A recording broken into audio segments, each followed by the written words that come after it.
In the mountains of North Carolina near Asheville sits a monument to greed called the Biltmore Estate.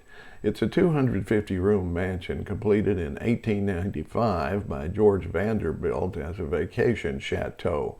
If you'd like a tour, it'll cost you $50 plus tax, but if you order your ticket 10 days in advance, you can get in for $40. The tour takes around 3.5 hours just to see the interior of the mansion, depending on how many other folks are there that day, plus another 4 hours or so to see the gardens and winery with wine tasting included. It's an impressive edifice, and I'm sure it cost a bundle just to keep it functioning in its heyday, what with the need for legions of servants in the tradition of English estates like Downton Abbey, which of course it was created to emulate. Just to furnish one of those 250 rooms cost more than the average Joe made in a lifetime back then. Biltmore's not the only such monument to excess still dotting the American landscape. There's the Winterthur Mansion in Delaware, once the home of Henry DuPont, Arden House in New York, built for railroad magnate Ed Harriman, Idlehour Mansion in Oakdale, New York, built by another Vanderbilt, and Shadow Lawn in New Jersey, once the home of the president of F.W. Woolworth Company, to name just a few. All these palaces were constructed during the time in American history we now refer to as the Gilded Age, by men we now call robber barons, who accumulated so much wealth they lived like royal potentates, unrestrained by the government, the courts, the church, or any other institution. Part of the reason they were able to do so was the absence of an income tax. There had been a temporary income tax during the Civil War, but it was repealed in 1872 and even declared unconstitutional by the Supreme Court when Congress tried to bring it back in 1894. It took a constitutional amendment, the 16th, to resurrect the income tax. Interestingly, it was Republican presidents Theodore Roosevelt and his hand-picked successor, William Howard Taft, who pushed for it. This amendment was passed by Congress in 1909 at the start of Taft's term and ratified by the states in 1913 after Taft was defeated by Democrat Woodrow Wilson.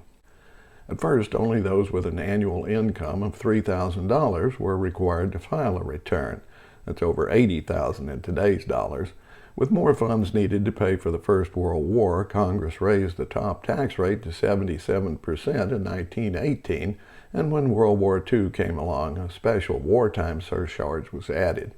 The number of people filing went from around 3 million to around 42 million. The Great Depression contributed to the decline of the great fortunes that financed these American palaces, as did the trust-busting activities of Teddy Roosevelt and Taft. But make no mistake, it was the progressive tax structure that kept individuals from accumulating the kind of wealth that allowed them to build these American palaces.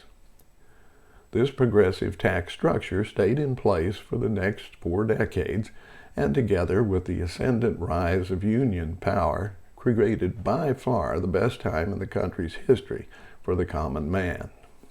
But the rich were not idle. They used their money to elect conservative politicians and judges who used their power to chip away at the New Deal's reforms and programs that had created post-war prosperity. With the election of Ronald Reagan in 1980, the Republican Party, which had become the tool of the rich, attacked the progressive tax structure and unions simultaneously, and each succeeding Republican administration has done the same until the power of the IRS to regulate the accumulation of obscene wealth has been virtually eliminated, which is why we're now seeing the return of the American palace and the ostentatious display of obscene wealth in which homes now command price tags well above $100 million. In New York, there's a brand new shiny skyscraper with a penthouse that lists for $200 million. All the while, the Republicans continue to lower taxes on the rich while shifting the burden downward. The Trump tax cuts for the wealthy and corporations will stay in place, but those for the working class will begin to rise again in 2025 and go up every year for the next decade. Meanwhile, hedge funds and private equity funds are busily buying up trailer parks, apartment buildings, and private homes, raising rents to beat the band, and making housing unavailable for more and more Americans who struggle at the lower end of the economic scale. It's not hard to imagine, before long, obscene mansions will once again dot the landscape, surrounded by the hovels of those who will be required to serve them. Of course, just as before, those unsightly shacks will be kept discreetly out of sight.